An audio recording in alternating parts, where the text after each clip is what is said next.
Ustaz, takbiratul ihram dengan niat itu dulu mana? Takbiratul ihram itu dibarengi niat atau niat dibarengikan takbiratul ihram atau niat dulu baru takbiratul ihram? Baik, ini perdebatan para ulama ya. Kesimpulannya gini, jumhur ulama, mayoritas ulama menyatakan niat itu harus dilintaskan dalam hati ketika takbiratul ihram. Bukan usolli itu belum sholat itu, jadi tidak apa-apa. Penjelasan mau sholat baca usolli itu loh, tidak apa-apa, tidak ada bid'ahnya. Mau usolli kok bid'ah belum sholat? Jangankan usolli, miso itu. Ya gak apa-apa, tapi gak batalin sholat, gak ganggu sholat. Tapi nyapa sih harus sholat miso itu. Jadi baca usolli itu belum prosesi sholat. Sebelum proses sholat tidak bisa disebut bid'ah. Sama dengan azan Jumat, azan pertama itu loh, itu belum prosesi Jumatan. Proses Jumat baru dimulai kalau khotib naik mimbar. Maka azan pertama itu boleh, bahkan andai kata sejak pagi ada azan tidak apa-apa. Jumat itu loh, azan kemudian sak jamnya azan, sopo sing gelem. Tapi bukan termasuk bid'ah karena tidak masuk dalam rangkaian ibadah. Nah, usolli ya gitu. Baca surat An-Nas ya bagus, baca ilahi anta maksudi ya boleh, karena belum sholat kok. Miso gak oleh, jangan. Nah, kemudian Allahu Akbar itu mulutnya Allahu Akbar, dan kita sudah tahu maknanya Allahu Akbar itu Allah maha besar. Hati lintas saja sholat maghrib, sholat apa? Isya, lintas saja, jangan Allah, mereka mikir sholat maghrib 3 rakaat madhab kiblat makmum karena Allah, suwi kan? Itu dalam surat kitab tajwid juga ada kitab sholat ya yang nyebut Allahu Akbar kepanjangan itu makruh. Allah karena niat itu makruh, harus hanya mat topi Allahu Akbar.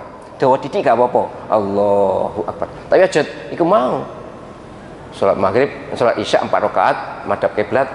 Gusti Allah ngerti isya 4 rakaat, jelas ngerti. Menghadap kiblat pastilah tidak usah disebutkan. Makmum yang nggurini imam ya makmum. Iya tuh. Jadi Allahu Akbar niat hati lintas saja. Maghrib atau isya atau apa. Nah, itu jumhur. Imam Malik gurunya Imam Syafi'i muridnya Imam Malik, dan gurunya Imam Ahmad bin Hanbal, Imam Ahmad bin Hanbal muridnya Imam Syafi'i. Jadi ini guru murid telui berpendapat harus dilintaskan di waktu takbiratul ihram.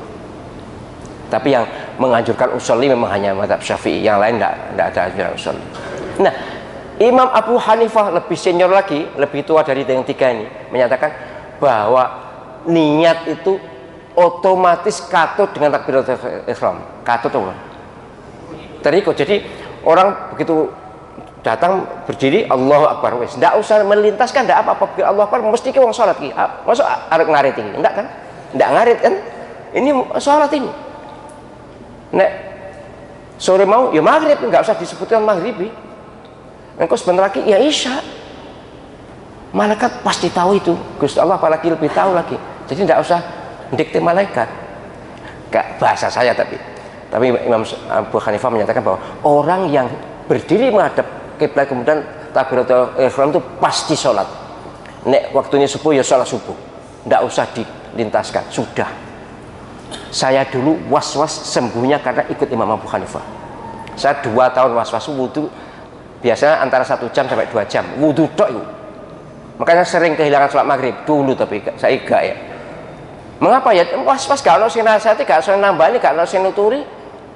Ya memperturutkan setan was-was itu. Jadi lama sekali untuk sholat itu, waduh, kalau 1/4 jam lah cepat itu. Sholat untuk dadi loh. Jadi Allah. Usolli, Allah. Ada kiai besar di Prambanan untuk ngajuk itu. Allahu Akbar. Allah. Saya tidak nyebut nama jadi nggak ngerasani. Itu kiai besar paling alim di Kecamatan Prambon. Tapi was-was juga. termasuk ayah saya juga was-was, tapi tidak parah, tidak separah saya lah. Saya tidak separah kiai besar ini. Lah masuk sholat makmum ini ngatik suwi, kemudian dia gue itu apa, gue iya wek itu, terus keluar gitu. Makmum yang gurine itu jadi keluar, kemudian nanti balik naik. Allah betul, itu setan. Jadi uang was-was itu menghibur setan, nuruti setan, ikut setan, patuh setan. Jadi gak usah dituruti. Nah dulu gimana panjenengan? Ya saya memang dulu enggak ngerti, atau kalaupun ngerti dulu enggak ada yang nasihati. Baik, jadi Allahu Akbar, sudah itu sah menurut Imam Abu Hanifah. Bagaimana menurut Nabi? Nabi tidak memberitahu ini harus dilintaskan, tidak, tapi difahami oleh para ulama bahwa niat itu rukun sholat. Takbiratul ihram juga rukun sholat. Dan para ulama yang tiga tadi sepakat takbiratul ihram bersama niat, lintasan saja takbiratul ihram yang muni Allah Akbar itu sudah gitu, gitu.